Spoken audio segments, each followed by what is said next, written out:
Hey, ladies and gentlemen, welcome into NFL Daily. Cam Rogers coming at you alongside Tom Downey. The new league year has officially begun. Pop the champagne. We got a lot to get to across the NFL. You almost said the Cam Rogers show, didn't you? I almost did. I'm still in the mode. Let's get into all of the news surrounding the National Football League. We'll start things off with the highest paid left tackle in the land. Can you believe it? Nate Solder got paid, Tom. It's going to the Giants. Okay. Congratulations to Nate Solder. You are now the highest paid left tackle in the NFL at 4 years, $62 million, with $35 million of that guaranteed. Wow. Okay. Supply and demand? Well, yeah, obviously. I think when Andrew Norwell got his contract, the Giants were like, oh, crap. Now we just have to get somebody as soon as possible. I mean, it's definitely an overpay. It sets the market for left tackles. At the same time, Giants really needed a left tackle, Cam. It's a big need for them. I think Solder's a reliable left tackle. It is definitely an overpay, but that's the nature of free agency. They were bidding against the Browns and the Texans. The Giants won, but they got a lot of money tied up on that front line on both offense and defense now. They're going to have to make some cuts at some point in the near future. Oh, by the way, we haven't really discussed this. Maybe we'll do it in the future. All the money the Giants are throwing out, at a certain point, they're going to have to cut players or not re-sign someone. There's a legitimate chance, maybe not that high, that maybe it ends up being Odell Beckham. One of these names is not like the other, Tom. Nate Solder among Trent Williams, Russell Okung, Teron Armstead, and Tyron Smith. Four of those guys, premier tackles, very good players at their respective position. Nate Solder, he graded out in the 30s according to Pro Football Focus, 32 to be exact. Not exactly what warrants that kind of money, but again, it's timing, it's all that. It's kind of like Kirk Cousins at the quarterback position. All timing. We'll have grading options for all of these players that we get through, ladies and gentlemen. So grade the signing of Nate Solder to the Giants. You have the heart for A, like for B, wow face for C, laughing face for D or F. Tom, what are you putting here? I'm saying C-ish? I think C sounds right. It does fill a big need for the Giants, but at the same time, that's an overpay. Yeah. You're now paying him more than Trent Williams and Tyron Smith, who are both very much better players than Nate Solder. All right. So not bad by any means, but not $15.5 million per year. Good. Nate Solder going to be playing at MetLife Stadium. So will this guy for the New York Jets, Teddy Bridgewater. He has signed with the Jets. It's a 1-year, $5 million deal with $10 million via incentives. We haven't seen much of this guy. Of course, we saw a very little glimpse of him in that game for the Vikings against the Bengals a year ago. Through that interception, all that stuff, that's fine. Put that aside. It was more of a ceremonial appearance anyway. But Bridgewater coming to the Jets at the same time, Josh McCown is returning to the Jets as well. So we're having a little Teddy Bridgewater, Josh McCown type of quarterback battle in training camp, if you will, in OTAs. And oh, by the way, the Jets select number 6 overall in the 2018 NFL Draft. Very much not out of the running in terms of grabbing a rookie quarterback as well, a Baker Mayfield, a Josh Allen, something to that effect. But I think Jeremy Bates, the offensive coordinator out there, is going to have his work cut out for him in terms of finding an answer in the post-Josh McCown era. And it's weird to call Josh McCown an era, but it kind of is here. So he's coming back for a year. Probably going to be the starter in week 1 unless Teddy Bridgewater absolutely blows McCown out of the water in training camp and OTAs. Same can be said for the potential rookie quarterback. But McCown has already been named the starter, which is kind of interesting. It is March, so kind of early for that kind of noise. But Bridgewater coming back to the Jets, obviously a very interesting signing at that. Grade the Jets signing of Teddy. Give me a heart for A, like for B, wow face for C, and a laughing face for D or F. Tom Downey next to me is working on some breaking news. I'm sure we'll get to it in a matter of seconds here. Tom, I'm very excited about this. I saw a picture of Trevor Siemian, so I'm sure we'll be talking about him. That's the tease. That's all you guys are going to get for the next 2 seconds or okay, we'll talk about it in a matter of moments here. But Teddy Bridgewater going to the Jets. And I believe we have the details ready to roll out here, Tom. We got it. What do we got? Vikings are finalizing a trade for Trevor Siemian, so they're not done making moves yet at quarterback. Now, the exact trade details are not known yet. Once we get those in, we'll update that for you guys, and we'll get our breaking news bar in the bottom here as well. He will be, of course, the backup quarterback behind Kirk Cousins. Sure. And my expectation is this is a a low-end pick, maybe a 6th or 7th rounder. Denver was going to cut Trevor Siemian. Now they have a backup quarterback here for the Vikings. They get something in exchange. Again, we don't have the exact details yet. It hasn't been finalized on that either. But it does seem very likely, folks, that the Vikings are about to add Trevor Siemian. So last year, they go from having Case Keenum, Sam Bradford, Teddy Bridgewater. Now they've got Kirk Cousins and Trevor Siemian in their quarterback room. A complete overhaul for the quarterback situation with Minnesota. Talk about turnover at that position, too. So 3 of their quarterbacks from a year ago gone. Insert Siemian, insert Kirk Cousins, who's now the highest paid quarterback in the National Football League. And yeah, I think Siemian is going to be cemented with this move as a career backup. I think it's safe to say. Look, that's what he is. And in the event that Kirk Cousins gets hurt, for a handful of games, you can survive with Trevor Siemian. He's not going to lead you to the playoffs. We saw him not be able to do that with Denver. But in terms of backup quarterbacks, this is a fine pickup for them. And with plenty of good weapons around him, maybe even more so than Minnesota, I think the Adam Thielen-Stephon Diggs tandem is wildly underrated.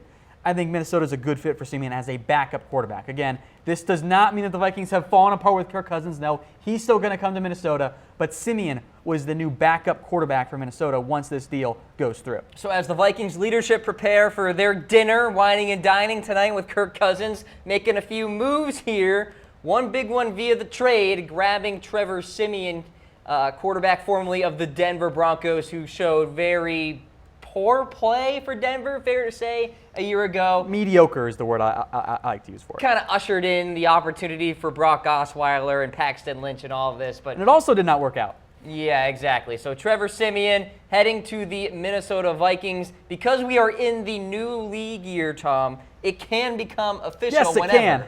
Can. So we don't have to say, moving on or whatever exactly. like that. And waiting for it to actually go down. So Trevor Siemian heading to the Minnesota Vikings.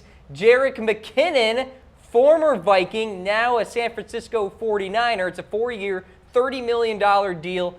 Makes him among the 5 highest paid running backs in the National Football League. He's going to be in that committee with Joe Williams and Matt Breida there. What do we make of this move?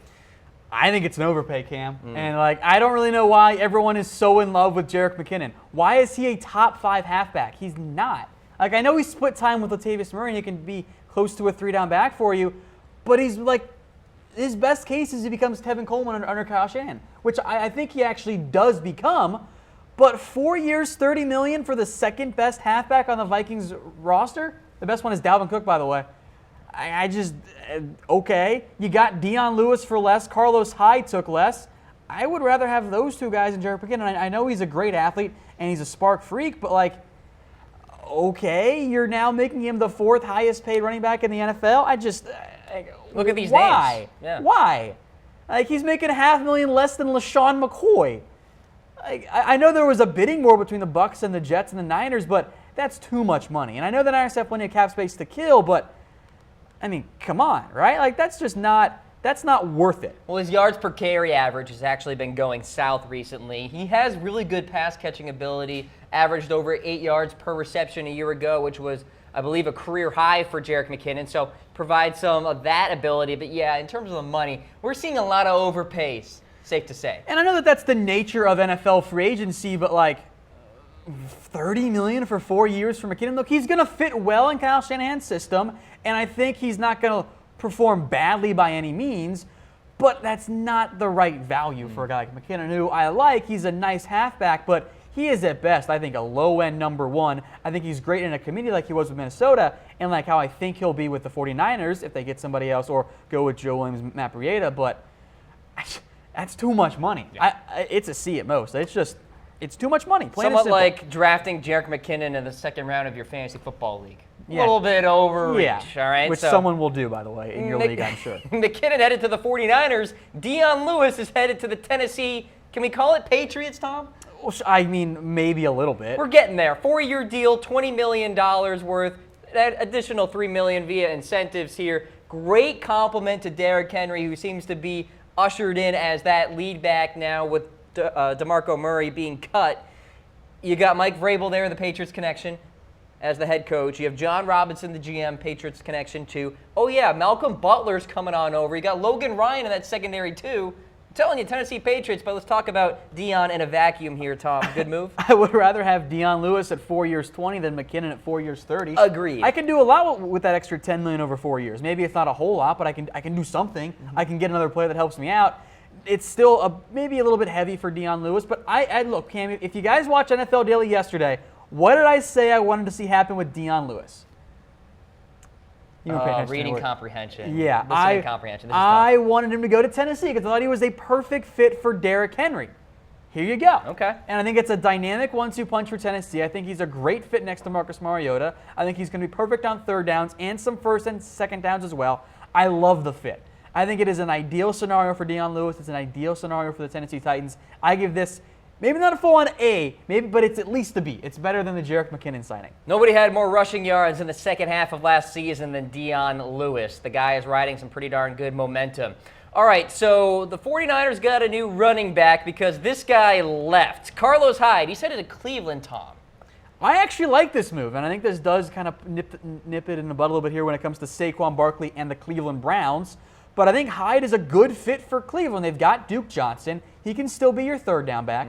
Carlos Hyde can be your first, second, and some third down back. If he stays healthy, I think he'll reach the 1,000-yard mark. We'll see if Hugh Jackson actually gives him the ball because Hugh Jackson didn't give the ball to Isaiah Crowell. I like the signing for the Browns. There's not a ton of money here. It's a shorter-term deal, 3 years, $15 million. Hyde gets to be the featured back for the Browns, relatively speaking. Duke Johnson, of course, I'm sure will vulture quite a bit.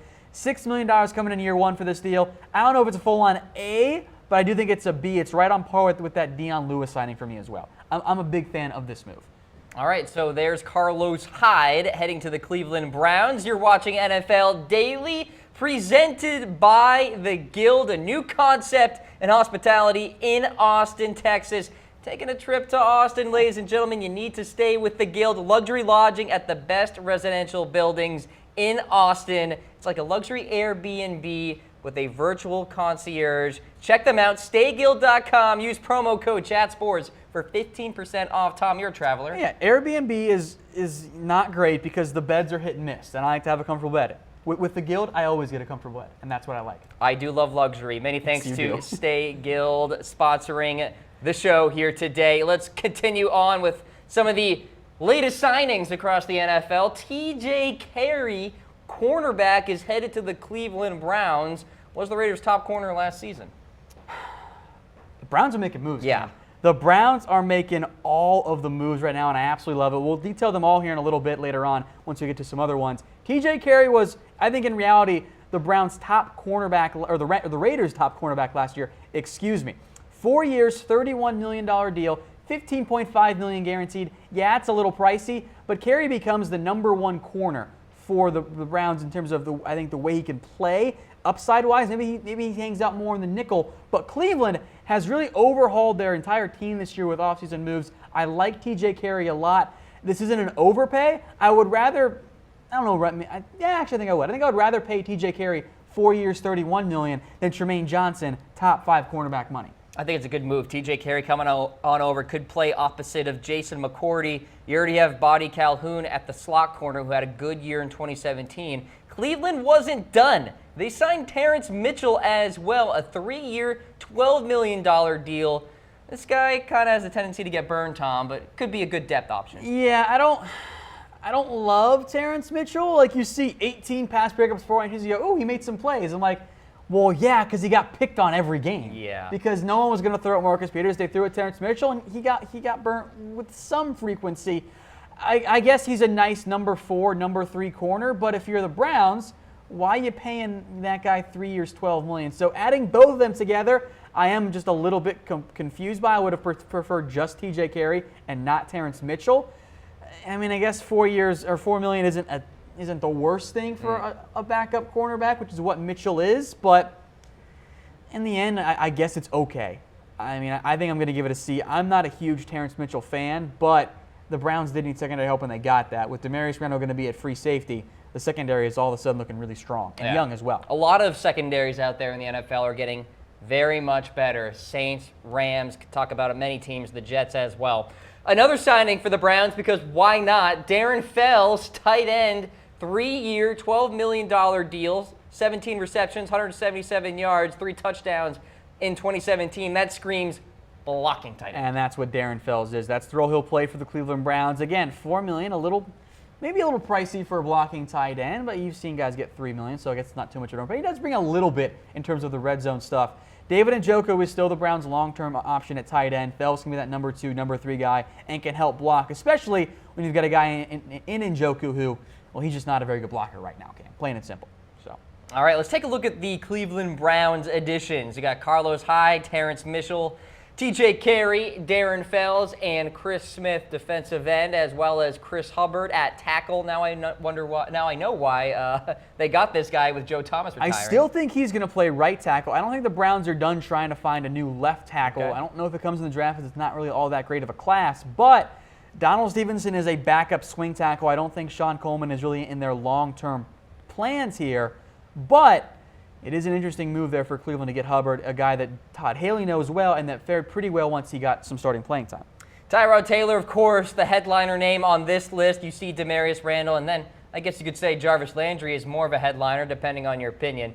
But a lot of moves, safe to say. Oh, yeah. They've overhauled the offense, and I think with what they've done, getting guys like Carlos Hyde, I think at number 1, by the way, they're going to take their quarterback of choice, be it Sam Darnold, Josh Rosen, Josh Allen, Baker Mayfield, or whomever. The Chicago Bears made their fair share of moves, and they are bringing back Prince Amukamara, which I think is very important for that secondary. Actually had a sneaky solid year last season, 3-year deal, $27 million worth, Tom. Yeah, not a lot of interceptions, but he's a very reliable number 2 corner. I don't think that's that outlandish of a price tag to pay. They have, even though they've re-signed Amukamara, that's still not the number 1 guy the Browns want to bring back a corner. That's still Kyle Fuller, who I have every expectation you'll see the Bears work out a long-term deal with. Mm-hmm. You could see a team, by the way, because of the way the tag was worked out, you could see a team make an offer to Fuller. Transition tag. The transition tag, and then the Bears decide, okay, we can match or let him walk. I would hope they match. You spend a first-round pick on a guy, don't pull an Alshon Jeffrey 2.0, retain your top guy. All right, so that's the latest with the Bears. Let's check in again with the Jets here.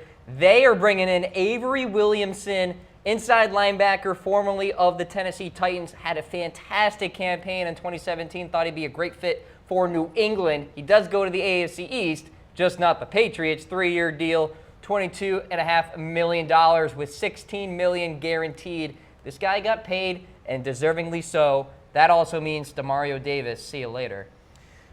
Yeah, it does mean Davis. We'll talk more about him in a little bit here. I actually like this move for Avery Williamson. I don't think 22.5 over 3 years is that outlandish to pay, especially when you go look at what guys like Anthony Hitchens got. I think this is a fair price tag for Avery Williamson. It does open up a need at linebacker for the Tennessee Titans. I give it a solid B for Williamson. The Jets continue to make some moves in the offseason. We'll talk more about some other guys later on. We mentioned Teddy Bridgewater, of course, earlier on in the show.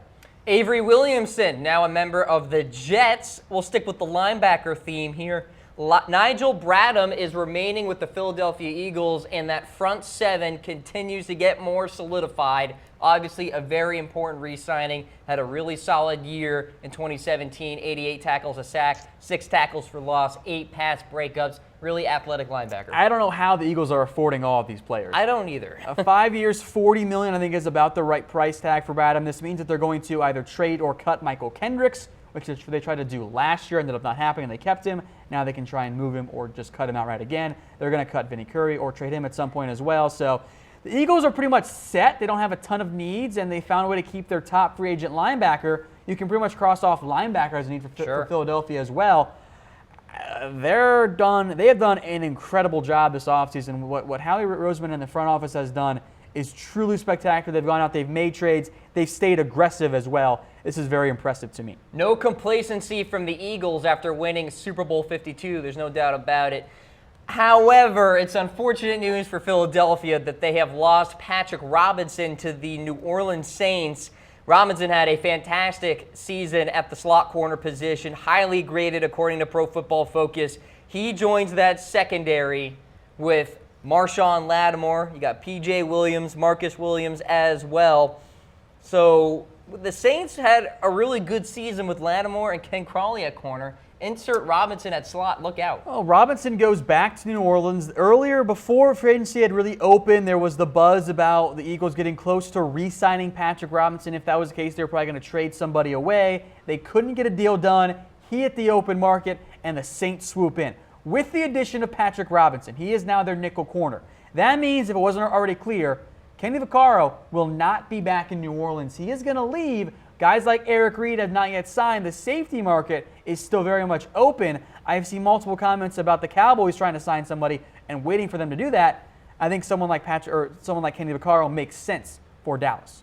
Sticking with the Saints here, we talked about Demario Davis real quick. He is going to New Orleans. It's a 3-year, $24 million deal with $18 million guaranteed. Had a really good season for the Jets a year ago. He's getting paid because of that campaign. There you see 135 tackles, as reliable as they get in the middle of that defense. Will be very valuable there. I'm glad to see the Saints making moves to upgrade the defense. I know that they had a better year last year, but I think they were a prime candidate for regression. Demario Davis had a breakout year, so he capitalized at the right time on free agency. It is a little on the expensive side, but I think the Saints are getting a reliable linebacker that they can play right away. Maybe they end up cutting somebody else as well. You could see them make some other moves at linebacker, but getting a guy like Davis, I think, helps them in that front seven, helps them plug a need at linebacker. I love Alex Anzalone in particular, but he can't ever stay healthy. Davis is a guy that if Anzalone goes down or in place of him, whatever, alongside guys like Manny Te'o and other players there, it makes sense for the Saints to get more linebacker help. It is a little on the expensive side, but it does get that done. All right, so Demario Davis going to the New Orleans Saints. The Saints making a couple of very important additions. The Buffalo Bills got a big-time player in Trent Murphy, linebacker / defensive end, can do a little bit of both. 3-year deal, $30 million worth. Did not play in 2017 due to a torn ACL that he suffered in the preseason against the Baltimore Ravens. But in 2016, had a good amount of sacks, a few forced fumbles as well. He's a game wrecker. This is an interesting move for Buffalo, and I'm a little surprised it's a 10-year deal for a guy that's coming off of a torn ACL. Now, he's had the entire year to rehab. I think he'll be fine. But adding this move for Buffalo, I think, gives them another pass rusher. I think it's a guy that the front office and the coaching staff obviously likes as well. There was plenty of interest in Trent Murphy. I know the Niners were among the teams looking at him. He's kind of more of that Leo type, can be a 3-4 outside linebacker or a 4-3 defensive end. I give it a B for the Bills, and I'm interested with what the exact guaranteed money is once that comes out. But it does help them when it comes to getting some more pass rush for a defense that really any defense needs more of that going forward. Of course, especially in this day and age of the NFL. Trent Murphy heading to the Buffalo Bills. Julius Peppers re-signing with the Carolina Panthers. It's a 1-year deal, Tom. The 38-year-old veteran remaining with Carolina. What do you make of this? Kind of a sentimental move here. I am curious what the exact money is, but he was still productive in that pass rushing role. 11 sacks. Now, I'd be a little bit surprised if he gets that again next year. But Peppers still continues to play at a surprisingly high level. And I think that's a very good thing for the Panthers. I think you could see him take a pass rusher relatively early in this year's draft. Keeping Peppers allows him to have another edge rusher. It's a good move for Carolina, and also a very expected one. I would be surprised if Peppers didn't retire from Carolina either after the end of this contract or maybe one more after that. Throwing those reactions about Julius Peppers, he is remaining in Carolina. Virgil Green is not remaining in Denver. He's going to remain in that division, though. He's going to the Chargers, blocking tight end, very valuable player. You already got Hunter Henry as the receiving tight end out there. Who knows what the future lies with Antonio Gates, but Virgil Green, very nice addition for the Los Angeles Chargers, a team that is hoping to be able to run the football effectively in 2018. The offensive line has struggled in run blocking in years past, but obviously Virgil Green provides some run blocking ability at the tight end position. Contract details yet to be released here, Tom, but a low-key important signing here for the Chargers if they want to win the line of scrimmage next season. Look, at some point, Antonio Gates is going to call it a career. And you have Hunter Henry. You do need another tight end because Henry isn't the best blocker. Virgil Green can fill that role for you. We don't have the exact details yet, but I think it's not a home run signing, but it's a decent enough one. We'll stick with the Denver Broncos theme here. Todd Davis, a linebacker, has re-signed with Denver, starting linebacker. It's a 3-year deal, $15 million worth, with $6 million guaranteed. So Denver Broncos can retain one of their starting linebackers here who's pretty darn reliable, 82 tackles, a sack, and 3 tackles for loss a year ago. With $6 million guaranteed, if he doesn't take a next step forward in year 1 or year 2, you could see him be a potential cap cut as well. I like the signing. It's nowhere near expensive as some of the other Denver Broncos linebackers I've had in the past. He is a decent number 2 inside linebacker in terms of the way Denver uses it, middle and weak side, I should say. It's a solid pickup for Denver. I should say re-signing for Denver. Nothing to really get too excited about. It's not Kirk Cousins for the Broncos, but it is a solid addition on that end. Well, we're following the breaking news here on NFL Daily. Trevor Siemian has been dealt to the Minnesota Vikings. So the Vikings get a little depth there behind Kirk Cousins. It's a trade that is an interesting move. You know, the Denver Broncos have been shopping Siemian for some time. They were leaning towards cutting him at one point. They finally got a deal done. It can be finalized because we are in the new league year. Still details yet to be known, but we're projecting somewhere around a 6th or 7th round pick. Or Tom, do we have the details? I do have some updates for you. It's not exactly specific, but we do have some more information here. So the Vikings are getting Trevor Siemian, a late round 2018 draft pick. Denver is getting a 2019 NFL draft pick. You'd, of course, know and assume that 2019 pick is higher than the 2018 selection. So, Cam, I am curious here. What do you make of what the Vikings have done and what Denver has done? So we'll start things off with the Denver Broncos, and I think that they really wanted to get into the Kirk Cousins sweepstakes, and they tried very hard to create salary cap room to make that happen. Obviously, Kirk was a little too expensive, and with the contract that the Minnesota Vikings offered, it was too much. So it's almost ironic that these two are actually doing a trade right now because the Broncos wanted Kirk Cousins so badly. The Vikings, in a way, are kind of doing the Broncos a favor by simply moving on from the Trevor Siemian era, which really has not gone well. He started a few games a year ago, and it just did not work. Ushered in Paxton Lynch. That didn't go down very well. And, of course, Brock Osweiler, we know the deal with him. For the Minnesota Vikings, this is purely a depth move. Because Kirk Cousins is the franchise quarterback. You can cement that. But Siemian is a capable quarterback to come in for a half, for a game or two, to kind of be that stopgap guy in case, God forbid, Kirk Cousins gets hurt or anything like that, suffers from an illness for a game, whatever the case may be. Solid depth option. Meanwhile, for the Denver Broncos, Tom, I'm telling you, there could be a window here with Denver going after a quarterback in that first round of the 2018 NFL Draft. Goodbye, Siemian. Goodbye, Osweiler. All you have now, Chad Kelly, Paxton Lynch, and Case Keenum. Maybe you go and grab a rookie quarterback. I think that they're going to take a quarterback at number 5 if they don't trade up. My guess is they'll stay at 5, and in theory, they'll get one of the 4 quarterbacks, the top 4 guys that's left on the board, if a team like Buffalo and New York both leapfrogs ahead of them. If I had to guess, I would put my money on either Baker Mayfield, who I think Denver is very high on, or Josh Allen, who I am not high on. Okay, so the breaking news, the Vikings finalizing a trade for Trevor Siemian, the former Denver Bronco. As more details flow in, of course, folks, we will keep you updated here on NFL Daily. Let's go back to some of the signings that have went down today. Rex Burkhead returning to the New England Patriots. Dion Lewis, see you later. Malcolm Butler, see you later as well. Burkhead, though, remaining, and that was the understanding among most rumors. It was a 3-year deal. Details aren't exactly fully known here, but he's a nice, versatile back who helps on special teams. He's a guy that Belichick likes a lot, so of course they keep him. This is not a surprise to me. It's not a break the bank. It's not something to text your friend about necessarily unless you're an actual Patriots fan, but it's a good signing for the Patriots. I think it's a solid B or an A. Well done move by New England to keep a guy that a lot of NFL teams are high on, by the way. All right, so Rex Burkhead remaining with the New England Patriots. The Indianapolis Colts made a move today. They have signed Denico Autry, defensive end, played for the Raiders last year. It's a 3-year, $17.8 million deal. The Colts, outside of Jabal Shear, Tom, are desperate for pass rushing ability, edge rushing ability. What does Denico Autry bring? What if I told you that, believe it or not, Denico Autry actually had the 3rd most sacks on the Oakland Raiders last year with 5, which is not a lot because the Raiders' pass rush is not very good. But you got to remember who the Colts have as GM. It's Chris Ballard, who had some time with the Chiefs. Chiefs have played the Raiders plenty. This is a guy Ballard is familiar with. I think he's very high on Denico Autry. It gives them another option on that defensive line. This does not preclude them from say, drafting a Bradley Chubb, but it gives them some more pass rushing help when they could cut guys like John Simon, who don't quite fit the 4-3 defense that Matt Eberflus is moving to for Indianapolis.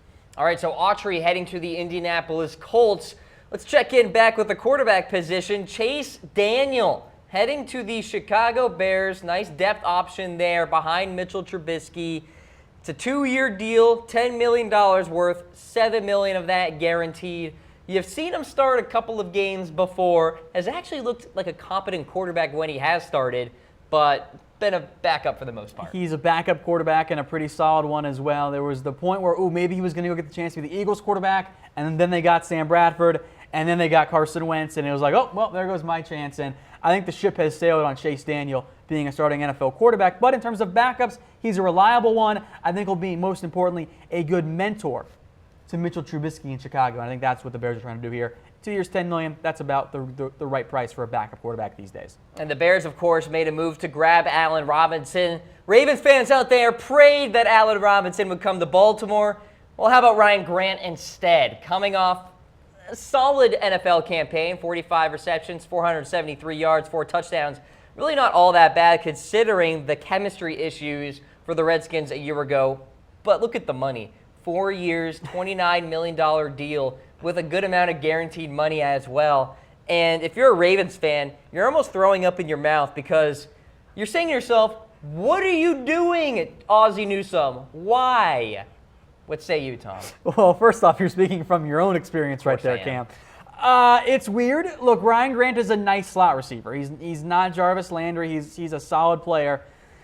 I mean, he's not worth that. It's just right? it's just weird. Like, I knew that Grant would have some interest, but the wide receiver market is all out of whack right now. Like, it is just absolutely insane that a guy like Ryan Grant's getting basically 4 years, $30 million. Like, really? It's a lot of money to pay for. I mean, I think he's an average to above average slot receiver. Low end 2, if that. It's just that's too much money. I just don't understand it. The Ravens weren't done. They grabbed John Brown as well. It's a 1-year, $5 million deal here. Brown, I think, has a higher ceiling than Ryan Grant. Joe Flacco likes to throw the football down the field. Brown has shown flashes before. Has that sickle cell trait, often injured because of it.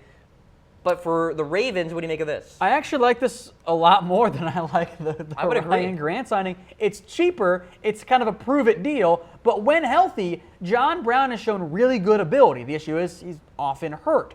So for the Ravens, take a flyer on him. He fits the Ravens' offensive scheme of throwing it deep and having Joe Flacco complete the pass, have it get picked off, or drawing an interference call, because the Ravens don't want guys who can go over the middle, apparently, unless it's Ryan Grant, because that's what he'll do. And they paid him way too much money. Anyway, not a huge fan of the Ravens' moves at wide receiver, but 1 year, $5 million from John Brown, I actually do like. I think that's a solid B grade. All right, so John Brown going to become a Baltimore Raven. We've got all the latest NFL news here on NFL Daily. Cam Rogers coming at you alongside Tom Downey. We are presented by The Guild. We're talking about luxury lodging at the best residential buildings in Austin, Texas. It's like a luxury Airbnb that comes with a virtual concierge. Check out the website. You see it at the bottom of your screen. StayGuild.com. Use the promo code ChatSports. You'll get 15% off. Tom, I'm pretty sure you have used that promo code before. Yeah, it makes me feel fancy, and I feel very comfortable when I go to sleep there, and that's what I want. You said it best, Cam. It's like an Airbnb, but way nicer. There you go. And that's the point. All right. Many thanks to The Guild for sponsoring the program here today. Let's check in with the latest details on Jimmy Graham. So we know he's going to become a Green Bay Packer. Tom, what more have we learned about him? Well, there are a couple players we're going to go through here in this next segment that we had discussed had signed, either during the show or before the show on yesterday's NFL Daily. We didn't have their contract details. Right. Now we do for players like Jimmy Graham, and as I had said that I thought was going to be the case, it's $10 million a year for Jimmy Graham. This makes him the highest paid tight end in the NFL. $22 million of that money is earned in the first 2 years, so it does kind of drop off. Maybe he could be a cut if he does regress or gets hurt again. But in reality, the Packers have swapped out Jimmy Graham, or swapped out Jordy Nelson for Jimmy Graham. I like the move for Green Bay. And I think it's fair to say Jimmy Graham should be the highest paid tight end because when he's healthy, he's so good, especially when you use him right and essentially make him into a big slot receiver, which the Seahawks were not always doing well. You just couldn't figure it out there, Tom. Like, I don't know how many times I sat there on Sundays watching Seattle and just thinking to myself, throw Jimmy Graham the ball. Like, they just didn't do it enough. Right. Now with Aaron Rodgers, he'll get fed a lot. He's going to look a little bit more like the Saints Jimmy Graham we saw than Seattle Jimmy Graham. Okay, this is not going to be a popular opinion, but I'm just saying, Tom, it seems like Green Bay is where tight end careers go to die. Jared Cook, Jermichael Finley. The list goes on. When have we seen a tight end perform well in a Green Bay offense? Led by Mike McCarthy, you know? I mean, we got to go back sometime. Jermichael Finley was the last reliable tight end that I think they had. And I don't think he was even that good. He had injuries as well. I was a big Jermichael Finley fan. But they haven't necessarily invested in the same way. Like Jared Cook and Martellus Bennett quit. Jared Cook didn't do anything for the Raiders. Every year we believe in Jared Cook. And then it's just like, Correct. oh, he's just not that good. I can't wait for the YouTube comments on that take, by the way. We'll stay with the Green Bay Packers. They have addressed the defensive line with Mo Wilkerson. It's a 1-year, $5 million deal. He gets to reunite with Mike Pettin, who coached Wilkerson back with the Jets in 2011. Very important signing here. It's an interesting fit, and if Wilkerson can kind of get refocused and get his career back on track, it's a great signing. Only $5 million. That's a bit of a low-risk, high-reward move. You would think that being back with Mike Pettin will help him out. Wilkerson got what I call, or he suffered last year from what I call Albert Hainsworth syndrome. Agreed. He got paid, and he's like, okay, well, you know what? I'm going to take some work off. And the Jets had benched him down the stretch and made him inactive. He was not going to come back. Maybe going to Green Bay can revitalize his career. All right, so that's one news/note there for the Green Bay Packers. Meanwhile, for the Kansas City Chiefs, Anthony Hitchens, new linebacker out there, played for the Cowboys a year ago. It's a 5-year, $45 million deal. The good amount of money guaranteed here. The Chiefs need some help in that mid part of that defense. What do we make of this? 5 years, $45 million is a lot for Anthony Hitchens. Like, he is a good linebacker. He's a nice number 2. You want to pay him $9 million a year? Okay. Like, we'll see how it goes. They can get out of the deal kind of after 2 years, but that's a lot of money to pay for a guy that, had he gone back, he might have been the number 3 linebacker for the Cowboys. You know what I'm just picturing you doing right now? Like, if you're the Chiefs leadership, okay, Anthony, here you go. Here's your money. I'm just going to toss this over to you and hope you play well. Happy for him, but I would have preferred to sign Avery Williamson, who I think is just as good, if not better, of a player. Or to Mario Davis, same type deal. Yep. All right, so Anthony Hitchens headed to the Kansas City Chiefs.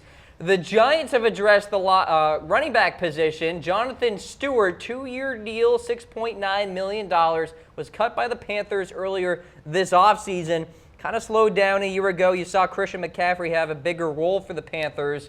I don't think the Giants are done at running back, and when I say not done, I'm thinking Saquon Barkley at 2. They could go Barkley at 2. I think Quentin Nelson has really emerged as a more likely candidate because they missed out on Andrew Norwell. If they don't bring back a couple of their other linemen, they could really desperately need a guard. We did see Dave Gettleman add a running back after extending Jonathan Stewart, and then a year later Stewart got cut. So, I mean, that's the thing that happens in New York. He's there for a year and then gets cut. Either way, I think you could see that the Giants spend a mid-round pick at the latest on a halfback as well. Jonathan Stewart, member of the New York Giants, running back there, running back here. Isaiah Crowell, now a member of the New York Jets. And I'm just kind of cringing at this. Like, when is Crowell good? I mean, I think he's a talented running back, and I don't think he was used right in Cleveland, but it's just kind of a Jetsy move to get Crowell, isn't it? Well, in reality, they knew that they'd missed out on Jerick McKinnon, so they picked Isaiah Crowell instead. And look, I still have some belief in Isaiah Crowell. He burned me hard in fantasy this year. I mean, it's not that terrible.